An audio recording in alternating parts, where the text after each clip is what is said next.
네, 안녕하세요. 고용노동정책연구원장 이장원입니다. 저희가 조금 이제 늦었지만 사실은 지난달쯤에 저희가 이제 그 초청 정책 대담을 했었어야 되는데 조금 늦어졌습니다. 오늘 올해 들어서 이제 초청 그 정책 대담을 계속 진행해 나가려고 하는데요. 정흥준 서울과기대 경영학과 교수님 모셨습니다. 취약근로자 또 뭐 취약노동자 어떤 양쪽으로 다 통용될 수 있는데 이 취약근로자 정책 연구를 뭐 꽤 오랫동안 해온 사실은 제가 생각하기에는 현재 노동 관련 학자 중에서는 가장 이 문제, 이 주제에 정통한 그런 학자라고 저는 생각을 합니다. 취약근로자 정책, 최근에 노동 약자 정책을 강화한다는 얘기도 있었고, 또 취약근로자 정책으로 지금 새롭게 뭐 시작된 것도 있고, 또 과거부터 취약근로자라고 해서 저희가 해왔던 정책들도 있고, 그래서 뭐 저희 귀에는 과히 뭐 낯설지 않은 그런 용어이긴 하지만 지금 정책적으로 상당히 많은 일들이 지금 전개되고 있어서 어떤 지금 정책들이 어떻게 전개되고 있고 그 성과와 또 한계가 지금 어떤 것이고 또 앞으로 이 문제를 우리가 어떻게 풀어가야 될지 그런 차원에서 오늘 이 말씀을 좀 듣도록 하겠습니다. 그러면 정흥준 교수님 인사하시죠. 네, 안녕하세요. 네, 안녕하세요. 네. 서울과기대 경영학과 정흥준 교수입니다. 오늘 뜻깊은 자리에 초대해 주셔서 너무 감사드리고요. 취약노동에 대해서 제가 알고 있는 범위 내에서 말씀을 좀 드려보도록 하겠습니다. 네. 네, 그 취약근로자, 뭐 취약노동, 또 이제 노동약자라는 이름까지 나오긴 하지만 일단 뭐 법적인 어떤 행정적인 지금 용어 뭐 취약근로자 또는 취약근로 뭐 이런 얘기를 많이 쓰니까 근데 지금 취약근로자들이 도대체 누구를 얘기하고 있는 거냐, 이 대상자가 누구냐, 그리고 뭐 이 대상자 안에서도 그룹별로 몇 명 정도가 지금 그렇게 분류될 수 있냐, 먼저 이런 간단한 이제 사실 정리서부터 한번 좀 해주시죠. 네, 저희가 뭐 취약 노동자라고 했을 때 영어로 하면 벌레러블 뭐 이렇게 표현을 할 수가 있는데요. 사실 뭐 딱히 이렇게 정해져 있는 개념은 없습니다.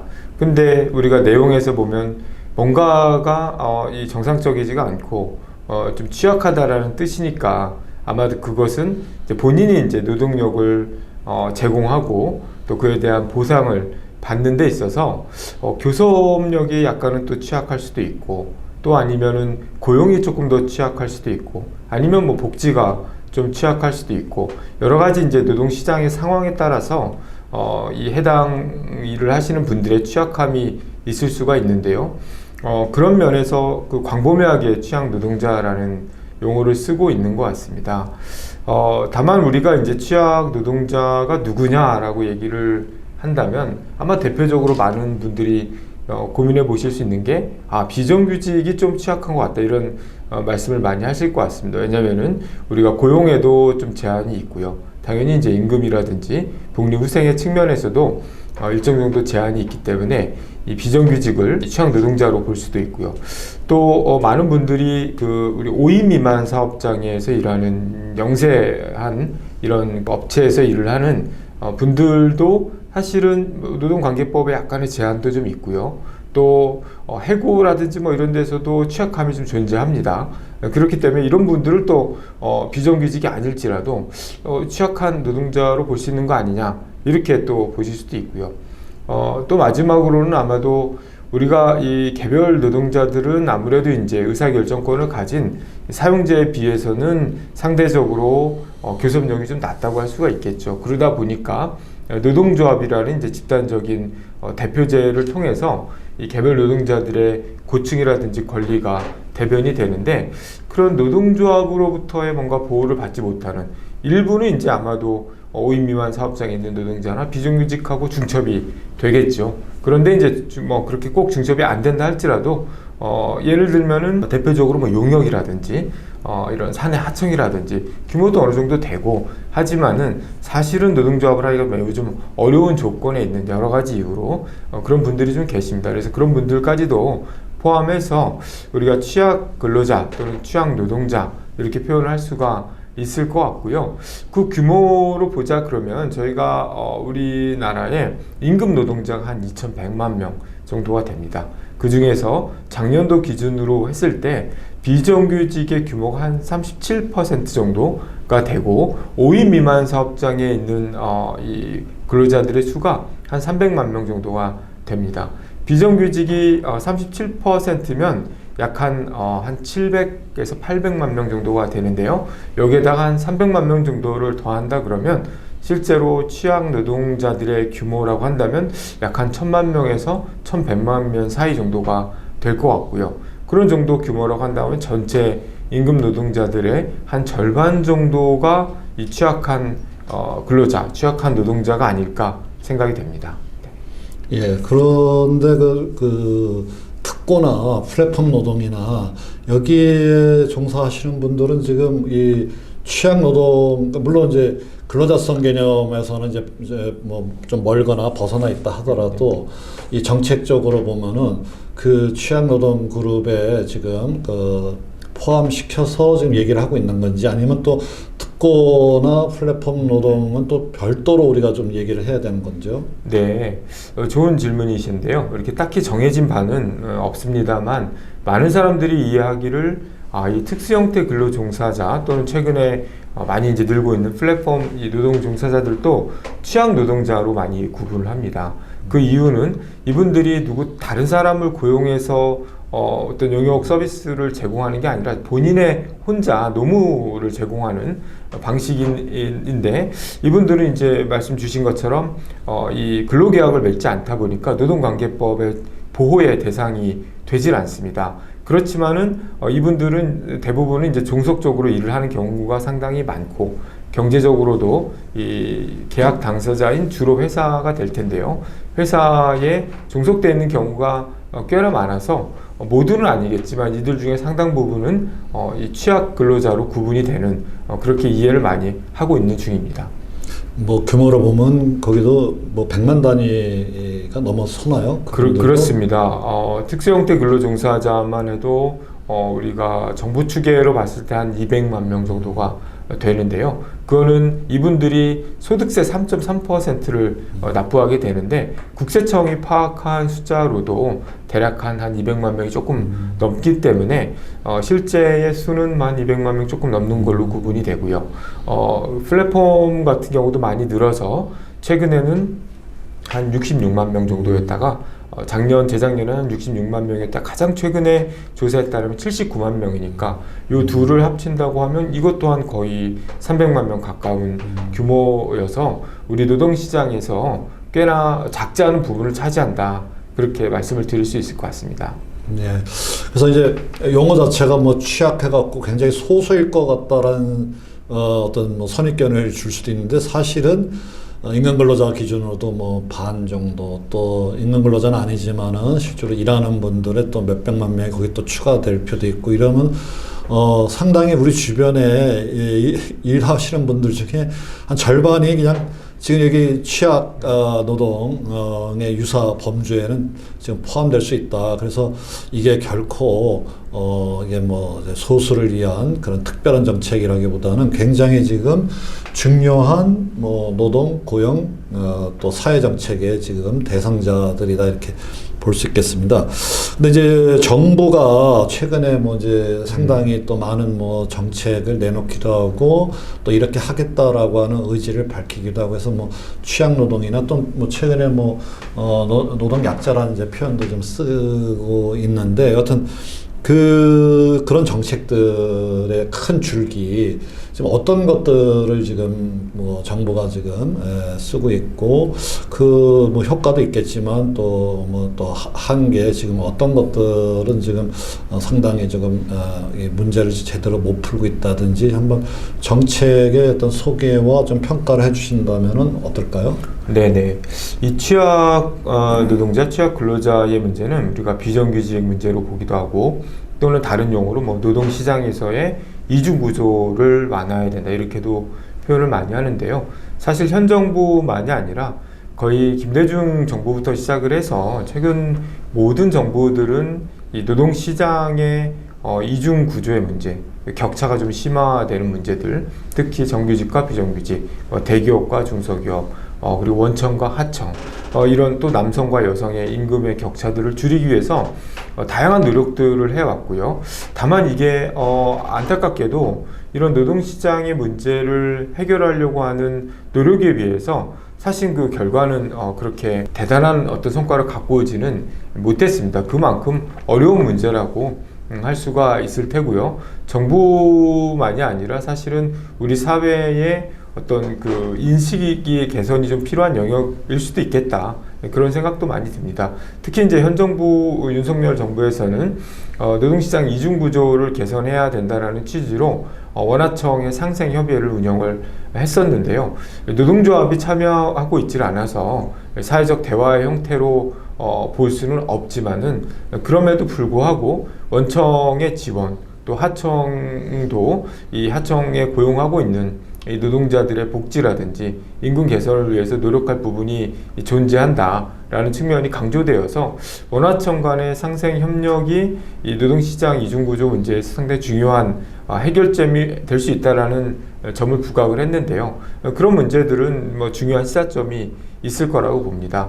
다만 그럼에도 불구하고 사실 원하청 문제만이 아니라 말씀 주신 것처럼 원장님 말씀 주신 것처럼 이 노동시장 안에서의 취약한 근로자들의 권리를 개선하는 데 있어서는 사실 일부의 정책일 거라고 생각이 들고요. 그래서 주로 원청이 있는 데는 이제 아무래도 대기업의 기업들이고 또 그 하청이라고 하는 것은 사내하청에 주로 국한되어 있는 경우가 있기 때문에 원하청 상생협의회를 통해서 해결할 수 있는 또는 약간은 보완할 수 있는 이 지점이 상대적으로 좀 작다 그런 생각이 좀 됩니다. 그런 측면에서 보자면 이 노동시장 이중구조의 문제와 이 취약한 근로자들의 뭐 임금이든 복지든 아니면 이 사람들의 고용이든 아니면 이분들의 뭐 고충이든 이런 부분들을 해결하기 위한 다양한 좀 노력들과 다양한 정책들이 좀 필요한데 그런 부분들은 조금 부족한 상황이다 이렇게 말씀을 드릴 수가 있을 것 같습니다. 특히 뭐 우리 노동시장의 이중구조, 거기서 오는 어떤 보호가 미약한 문제 이런 것들도 해결해야 되지만 한편으로는 스스로 보호할 수 있도록 뭔가 좀 이 교섭구조를 바꿔주기 위해서 이 노동관계법을 개정을 하자. 뭐 이제 이른바 노란봉투법의 뭐 그런 그 청원 취지나 운동 취지도 좀 그런 쪽에 있는 것 같고 하청도 원청에게 이런 임금이나 근로조건 관련해서 교섭할 수 있는 권한을 줘야지만 되는 거 아니냐. 뭐 상생 뭐 이런 개념으로 지금 하는 거는 이제 너무 효과가 없는 거 아니냐. 뭐 저는 이제 그런 움직임이었다고 이제 판단은 하는데 우리 정은정 교수님 보실 때는 그 문제가 어떻게 좀 풀려 나가면 바람직하겠다. 혹시 의견이 있으세요? 예, 그렇습니다. 지금 이제 간접 고용이 상당히 많은 상황이죠. 그 간접 고용이라고 한다면 우리가 뭐 파견, 용역, 뭐 사내하청 주로 이제 이런 부분들을 얘기를 하는데 이 규모가 뭐 한 100만 명 이상이 되다 보니까 꽤나 많은 분들이 이 실질적인 사용자인 원청하고는 교섭이 현행법상은 좀 어렵습니다. 그래서 원장님 말씀 주신 대로 국회에서는 이제 노조법 2조를 개정을 해서 근로조건에 실질적인 영향이 있는 사업주라고 한다면 원청인 경우에 이런 그 사용자로서의 의무를 가질 수 있다라는 이제 그런 법 개정을 했는데요. 뭐 아직까지 이 부분이 이제 실질적인 법이 개정되지는 않았지만은 우리나라만이 아니라 사실은 다른 나라에서도 이런 원청의 공동 사용자성은 많이 인정을 하고 있습니다. 미국도 마찬가지고요.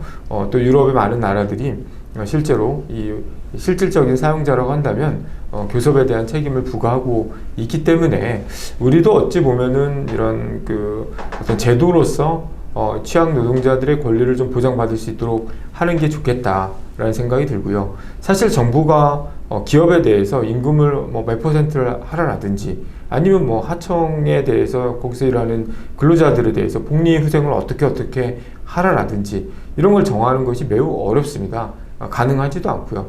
그렇기 때문에 이제 노동조합이라는 이 부를 좀 재분배할 수 있는 기능을 갖고 있는 그런 제도를 활용해서 노사가 자율적으로 알아서 해결할 수 있는 것이 이제 바람직한 거라고 볼 수가 있는데요. 이제 그렇게 따지고 보면은 사실은 노조법 2조를 하루속히 좀 개정을 해서 차라리 이 뭔가 지불 능력이 있는 원청 또 그 사내 협력사이긴 하지만 이런 원청과의 교섭을 통해서 일정 정도의 이제 고용도 안정이 좀 되고 임금도 조금 더 개선이 될 수 있으면 사내하청 문제가 지금처럼 이렇게 좀 문제가 심각하게 대두되거나 되거나 아니면 또 뭐 불법 파견의 이슈가 나와서 이 경영진들이 어렵게 이 사업을 한다라든지 뭐 그런 것들도 오히려 또 예방이 될 수도 있는 기회가 될 수도 있겠다라고 생각이 됩니다. 그래서 뭐 개인적으로는 노조법 2조에 대해서는 국제적인 추세이기도 하고 또 현실적으로 원청의 이런 실질적인 지배 개입이라든지 아니면 실질적인 어떤 근로 조건에 영향을 미치기 때문에 그 법원에 가게 되면 이 인정을 받는 경우가 꽤나 많이 있습니다. 그래서 차라리 이참에 이 부분은 좀 정리를 하고 가는 게 좋겠다. 그런 생각도 가지고 있습니다. 이 질문은 오늘 핵심적인 주제는 아니지만 그래도 이 얘기 끝에 좀 여쭤봐야 될 게 뭐냐면은 만약에 그런 식으로 이제 개정이 되면은 우리는 이제 선별노조, 선별교섭 체제가 아니니까 네네. 그런 기업별 체제하에서 원청 노조도 있고 이제 하청, 사내하청 노조가 있을 경우에 이제 이 노노 간의 갈등, 이제 교섭 구조가 상당히 복잡해지고 또 노노 갈등도 예견될 수 있다, 뭐 등등 기업별 체제에서 오는 이 문제를 그럼 어떻게 할 거냐, 혹시 뭐 거기에 대해서 연구하신거나 최근에 뭐 좋은 뭐 생각을 갖고 계신 게 있으십니까 혹시? 네네, 아마도 이제 다면적 교섭이 되면 지금의 이제 복수 노조에서의 교섭이 이루어지는 것처럼 아마도 이제 사용자의 선택이 좀 필요한 영역이 있을 거라고 봅니다. 그래서 원청과 공동 교섭을 하는 방식도 있고 아니면 이제 원청과는 많은 부분이 근로조건이나 복리후생 제도가 좀 다르기 때문에 사실은 이제 개별 교섭을 할 가능성이 매우 높다고 생각이 되는데요. 아마도 당장은 원청 노조하고 공동 교섭을 하는 것은 이해관계가 서로 달라서 쉽지 않은 영역이다라고 생각이 됩니다. 그것보다는 오히려 이 원청의 사용자 또 이 하청의 사용자 그리고 하청 노조가 함께 교섭하는 형태가 되지 않을까라는 생각이 들고요. 하청 노조들 같은 경우에는 업체가 한 군데가 아니라 주로 여러 군데가 있기 때문에 사실상은 통일 교섭과 같은 방식으로 진행이 될 수가 있겠다라고 판단이 됩니다. 당연히 이제 사용자의 입장에서 보자면 교섭 비용이라든지 이런 것들이 조금 늘어날 텐데요.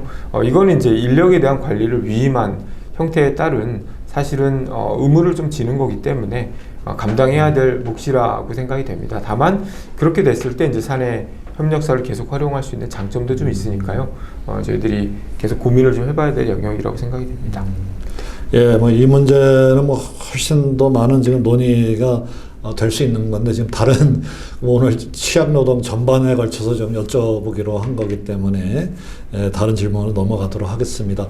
이제 고용 관계에 들어와 있지는 않지만 아까 얘기했던 특수 고용 형태 종사자들이나 그 다음에 플랫폼 노동 뭐 여기도 이제 나름 뭐 정책적으로도 또 사회적 보호 차원에서 이렇게 최근에 확장되고 개선된 것도 있지만 요 정책 중에서 지금 효과가 있는 것과 그다음에 효과가 지금 떨어지기 때문에 뭔가 좀 개선할 필요가 있다.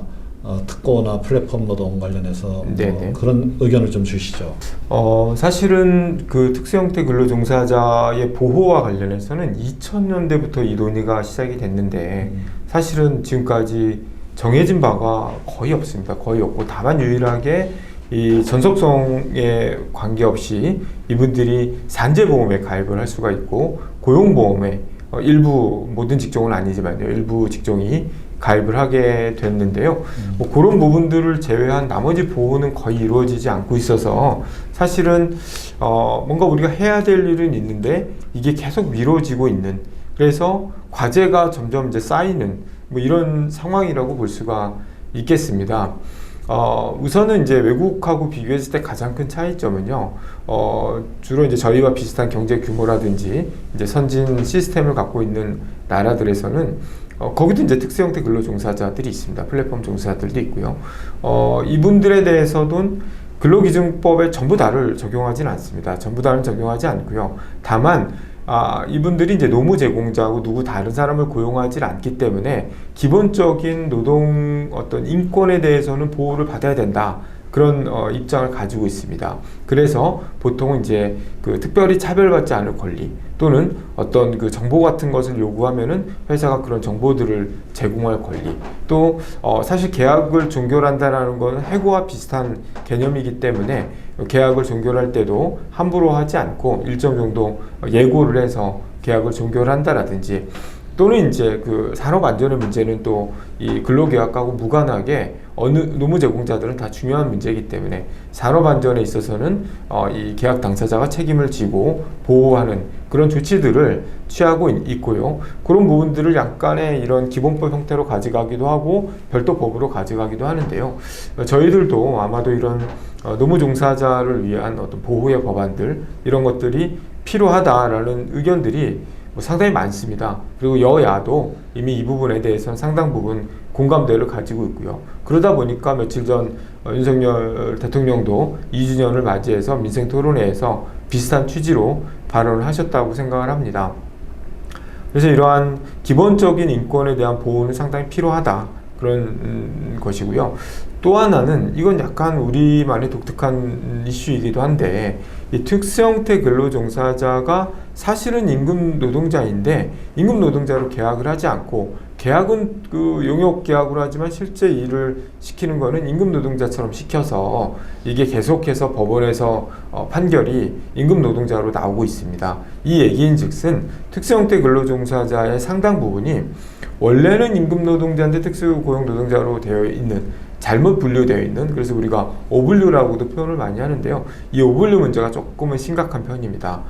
그 규모가 얼마나 될지 모르겠지만 매년 몇십 건의 법원 판결이 있을 정도로 상당히 좀 이슈가 되고 있어서 여기에 대해서는 정부가 좀 선제적으로 이 오분류를 좀 해소하기 위한 뭐 노동위원회의 조치라든지 뭐 그런 것들이 좀 필요하지 않나 싶습니다. 그리고 이제 다음 좀 질문은 아까 이제 근로기준법을 5인 미만 사업장까지 전면적으로 다 적용하자. 뭐 이제 이런 최근에 뭐 논의가 많고 또 뭐 추진하려고 관련 법안도 뭐 국회에 올라온 것도 꽤 있는 상황인데요. 새로 뭐 국회가 열리면 또 이게 다시 또 논의가 될 거로 보이는데 또 한편에서는 일괄적으로 모든 걸 다 적용하는 거는 그 영세 사업주한테 너무 이게 이제 힘든 상황이 연출될 수 있다. 그래서 뭐 부분적으로 또는 순차적으로 어떻게 확대해 나가자 뭐 이런 이제 대안 의견도 좀 있는 것 같고 네. 여기에 대해서는 어떤 방식이 좋을 것 같습니까? 네네. 우리가 이제 5인 미만이라고 해서 1명부터 4명까지 있는 사업장이죠. 굉장히 영세하고 작은 사업장들이죠. 주로 자영업자들 많이 계시고요. 이런 쪽에서는 크게 4가지의 노동관계법이 예외가 됩니다. 하나는 해고의 경우에도 특별한 이유가 없더라도 해고가 가능하고요. 두 번째는 우리가 주 40시간 그리고 12시간씩 추가로 연장 근로를 할 수 있어서 주 최대 52시간을 할 수 있는데 이게 적용되질 않습니다. 또 연장 근로나 휴일 근로, 야간 근로를 하면은 가산수당이라 그래서 최소 50% 이상을 할증해서 지급하게 되는데 이것도 적용되질 않습니다. 마지막으로 이제 우리가 연차 유급휴가라 그래서 15일로 시작하는 연차 유급휴가를 주게 되는데 이것을 적용하지 않습니다. 크게 이 4가지가 적용이 안 되고 있는데요. 여기에 대해서는 이제 여러 번 이슈가 좀 있었습니다. 특히 이제 국가인권위원회에서도 2008년 그리고 2022년 두 번에 걸쳐서 요거는 좀 그 차별적이다. 왜냐하면은 물론 영세 자영업자도 중요하지만 오히려 이 소규모 사업장에서 일하는 사람들은 임금도 낮고 복리후생도 거의 없는데 왜 노동관계법에서는 차별을 받아야 되느냐 이런 취지로 차별을 완화하라라는 이제 제언을 했는데요. 원장님 말씀 주신 것처럼 이게 자영업자들의 이해관계하고 또 물려 있다 보니까 사실은 이제 국회라든지 정부가 뭔가 입장을 내기가 상당히 좀 어려움은 있습니다. 그러나 이게 그 당사자들의 입장에서 보자 그러면 상당히 좀 억울한 부분도 있는 거죠. 똑같은 일을 하는데 작은 사업장에서 일을 한다는 이유로 권리를 다 보장을 못 받으니까 아마도 조금 개선에 대한 공감대가 좀 있는 걸로 알고 있고요.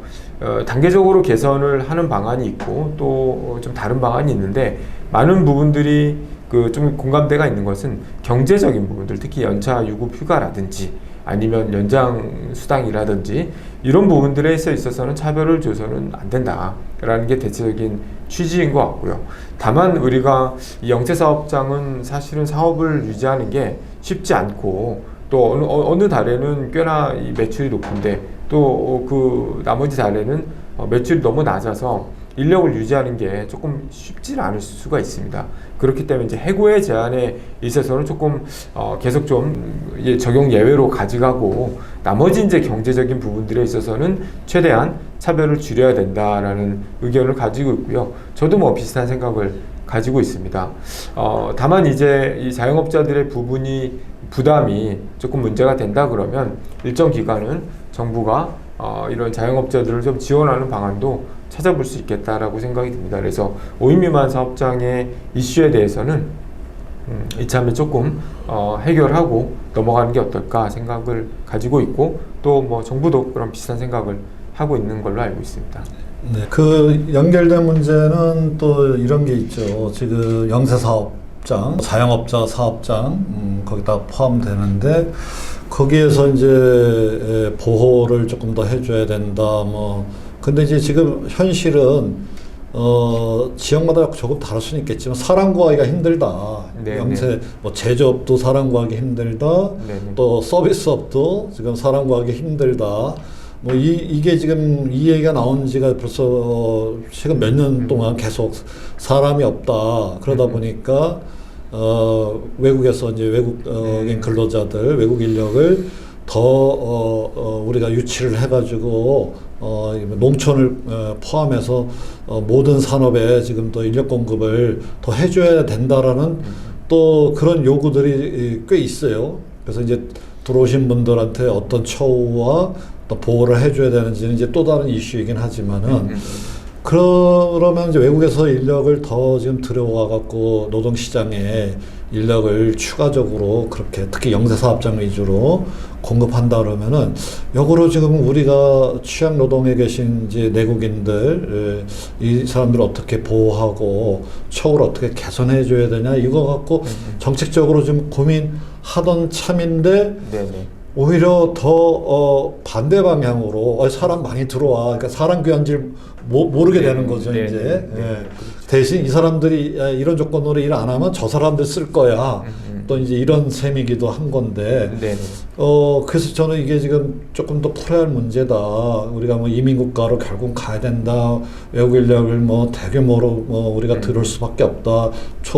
저출산 상황이다. 뭐 이런 논의하고 실제로 취약 노동자들의 처우 개선, 보호 네. 이거하고 어떻게 지금 양립 내지는 병행할 수 있는 건가 이게? 네네. 매우 이제 그 중요한 지적을 해주셨는데요. 그러니까 취약 노동자들을 보호하고 이분들의 권리를 좀 두텁게 만드는 것과 사실은 외국인 노동력이 대거로 유입이 되면은 이런 보호의 어떤 그 조치들이 상당히 무뎌질 가능성이 높다라고 생각을 합니다. 왜냐하면 이제는 보호를 하지 않더라도 최소한의 미니멈한 기준을 가지고 이 취약 노동자를 그 외국인 노동자를 쓸 수가 있기 때문에 그렇게 되면 이제 취약 노동자들에 대한 보호의 필요성이나 이런 것들이 좀 낮아질 수가 있겠죠. 근데 이게 근본적인 대책이 되기는 좀 사실은 어렵습니다.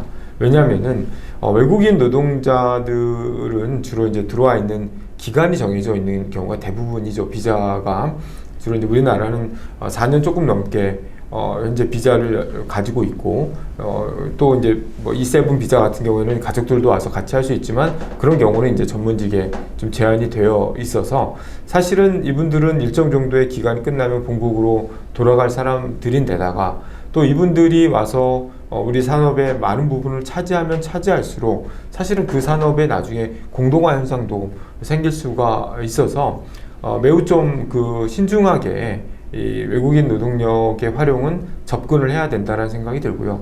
또 국제관계 측면에서도 외국인 노동자라고 해서 우리가 최저임금을 안 준다라든지 아니면 별도의 노동법을 적용한다라든지 이럴 수가 없습니다. 국제법에 따르면 외국인 노동자도 내국인 노동자와 똑같은 법 적용을 해야 되기 때문에 사실은 외국인 노동자가 많아지면 많아질수록 모니터링 될 가능성도 굉장히 높아지는 거죠. 그래서 우리가 자동적으로 이분들을 사용할 수가 없다라는 것을 좀 확인을 해야 되고, 또 외국인 노동자들이 들어와서 지금 가장 큰 문제는 그 해당 산업에 계속 있는 것이 아니라 수도권으로 옮긴다라든지 더 임금을 많이 주는 곳으로 옮긴다라든지 이런 현상들이 불법 체류를 감수하고 돼요. 그렇기 때문에 이런 현상들이 많아져서 사실 우리가 의도했던 인력이 부족한 영역에 딱 맞는 외국인 노동자를 거기에 계속해서 일정 기간 쓸 수 있다라는 것은 사실은 장담하기가 어렵습니다. 그렇기 때문에 그 산업이 갖고 있는 문제가 있다 그러면 그거는 저희가 내국인이든 외국인이든 그런 걸 떠나서 조금 해결을 해야지, 이거를 외국인으로 대체해서 일정 기간을 넘길 수는 있어도 근본적인 해결책이 되기는 좀 쉽지가 않다라는 의견도 드려봅니다. 마지막 질문으로 이제 드리는 거, 혹시 뭐 추가적으로 말씀하실 게 있으면 하셔도 되지만, 제가 이제 궁금한 게, 이제 취약 근로자 대책이라고 해서 임금 수준을 이제 높여주는 그런 정책 방향이 있을 거고, 또 임금, 고용관계상의 임금 문제는 참 해결하기가 그렇게 쉽지 않기 때문에 복지라도 그러면 조금 더 뭐 균등하게 더 차별 없이 올려주는 방안이 또 있을 수 있고, 또 법적으로 어떤 걸 할 수 있는 권리를 더 확대해 줌으로써 스스로 자구적으로 문제점들을 해결해 나갈 수 있도록 뭐 그런 시민권적인 이제 확장을 네. 어떻게 해줄 거냐 법적으로 뭐 이런 것도 있을 수 있는데, 이런 것들 중에 취약 노동의 어떤 대상자가 상당히 다양하다라는 것도 말씀해 주셨어요. 그래서 똑같이 일률적으로 뭐가 제일 중요하다 이렇게 말씀하기는 어렵더라도 네네. 어떤 걸 우선적으로 해결을 해주는 게 효과적일지 네네. 말씀 좀 해주시죠. 네네. 아마도 그 우선적으로 해결할 수 있는 것은 각각 영역에 있어서 최소 범위의 것들을 하는 것이 좋겠다라고 생각이 듭니다. 그러니까 임금은 말씀드린 대로 기업의 임금을 이래라 저래라 할 수가 없는 거죠. 다만 우리가 제도적으로 최저임금은 주게 되어 있으니 그 최저임금의 인상률에 있어서는 물가를 좀 반영한 인상률을 가져가도록 하는 것이 좋겠다라는 생각을 가지고 있습니다.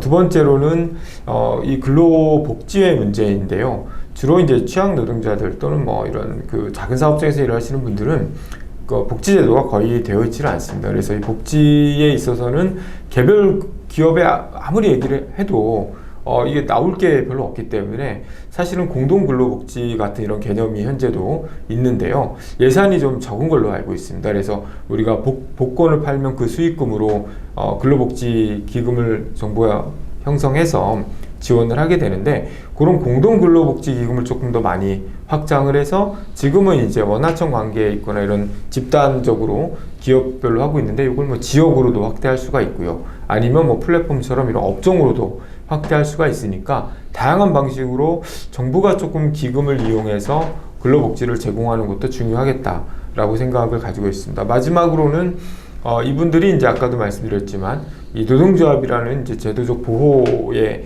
장치들을 갖기가 좀 어려운데요. 노조법 위조 같은 뭐 그런 것들을 좀 개정을 해서 자유롭게 이 사용자가 지불 능력이 있으면 뭐 그에 걸맞게 교섭을 해서 적당한 수준에서 합의를 보고 이 재분배가 좀 이루어질 수 있도록 하는 것도 방법이겠다라는 생각을 가지고 있습니다. 현재까지는 요 아주 기본적인 것들이 이루어지지 않고 있기 때문에 어느 게 뭐 우선한다 이렇게 보기보다는 할 수 있는 것을 점진적으로 좀 진행해 나가는 게 어떻겠느냐라고 제안을 드려봅니다. 네. 혹시 뭐 추가적으로 덧붙이고 싶은 말씀 없으세요? 아니요, 없습니다. 오늘 뭐 그 잘 질문 주셔가지고요. 취약 노동에 대해서 조금 네. 궁금한 부분들을 많이 말씀드린 네. 것 같습니다. 예, 그래서 뭐 우리가 흔히 그냥 취약 노동, 취약 근로자 얘기했지만 상당히 대상자 수가 엄청 많다. 그리고 다양하다. 그리고 이 대책들도 많은 것들을 우리가 노력을 해야지만 실질적인 효과를 낼 수 있겠다. 이런 말씀을 주로 많이 오늘 들은 것 같습니다. 다음번에 또 중요하고 재미난 주제로 또 여러분들 찾아뵙도록 하고요. 오늘 정은준 교수님 감사합니다. 네, 감사합니다.